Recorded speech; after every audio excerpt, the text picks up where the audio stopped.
God set them there, and we are to honor them and not dog them and make evil, ignorant memes about them. But you don't have to worship them either. But God says respect power. He put them there. And that's what's happening in the world today. Nobody respects power. I am literally hearing people in their 30s and 40s and even some in their 20s. They're saying, well, wow, about 30, I say 30 to 40 years old. And they're saying, kind of miss the older days. Boy, things have gotten so crazy. I can't believe the stuff people are doing. And these are younger people. They don't even like what people are doing today. Amen. So speak truth to power. Amen. Be so confirmed in your ministry or in your life. Everybody doesn't have we all have ministry. Some of us just don't know it or don't treat it as such. Amen. Be so confirmed in your words, in your study with God. Amen. That you can speak to power. Your knees might be shaking a little bit, but you tell them what God said to tell them. Amen. God confirms his word with signs. And that was verses 3 to 5. We wrote verses 3 to 5. And he gave a sign the same day, saying, this is the sign which the Lord has spoken. Behold, the altar shall be rent. This is a sign. The altar shall be rent, and the ashes that are upon it shall be poured out. God is going to tear down. You got to talk to him and ask him how, when, and why. Where, who. God wants to tear down all those evil altars that have been working against you and make them go poof. Hallelujah. Into nothingness. Amen. Signs.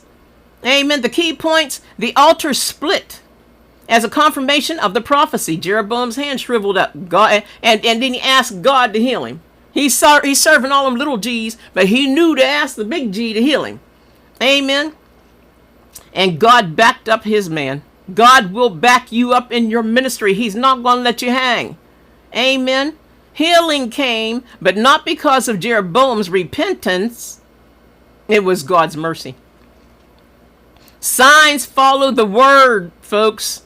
It's not the other way around. We shouldn't seek signs, but when they come, they validate God's truth. Amen.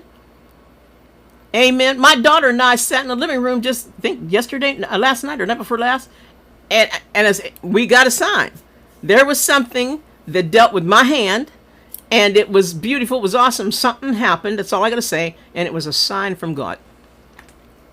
Amen. It was a sign. I know it was. It wasn't me. God is good. Now, God's prophet must walk in obedience. He said, for so it was charged me by the word of the Lord. Amen. The prophet refused the king's invitation, food and gifts. Refused them gifts.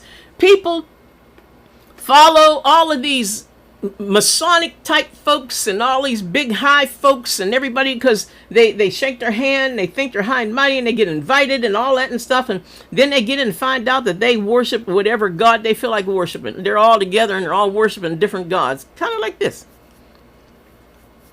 Amen. Hallelujah. Refuse those gifts. They look good. They might wear ties. They might have nice suits or nice dresses and high heels and skirt. Good job, all that kind of stuff. Does not mean they are godly. Refuse those gifts. Refuse those invitations. You don't need that. Amen.